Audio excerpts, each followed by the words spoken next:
Juma kutakuwa na mikutano ambayo tutafanya kule Butula, tutazunguka kaunti mzima, maana nitakuwa kule Busia siku ya Ijumaa, Jumamosi na Jumapili. Naomba wakazi wa Busia mjitokeze kwa wingi ili Kenya ijue kwamba wakati huu jamii ya Mlembe, jamii ya Western inaongea kwa sauti moja.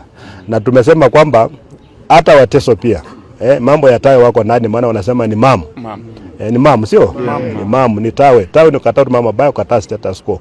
Haina jamii, haina nini, sio jina la kikabila. Nataka watoto kuja. Na pia namuomba mwenzangu Paulo Tuoma ambaye ni mwenzangu katika Council of Governors, nitaenda sehemu yake ajue kwamba nitakuwa kwa namkaribisha akuje pia. Mimi nikikuja pale akue kati ya wale ambao wanataka kusafiri hii safari ya kukomboa watu wetu. Na vile mimi naona there is light at the end of the tunnel. Kama eneo letu tukifanya kazi na wale wengine pia ambao wako na common interest kwa taifa la Kenya, na wanajua Kenya itakuwa kwenye mikono ambayo ni mizuri.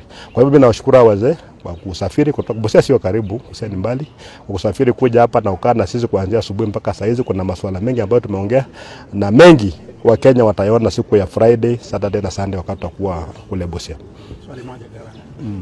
Such a delegation inamaanisha nini in terms of you solidifying your support base as one of the ranking members of the United Opposition? Inanipatia furaha kubwa kwa sababu tumekuwa tunaongea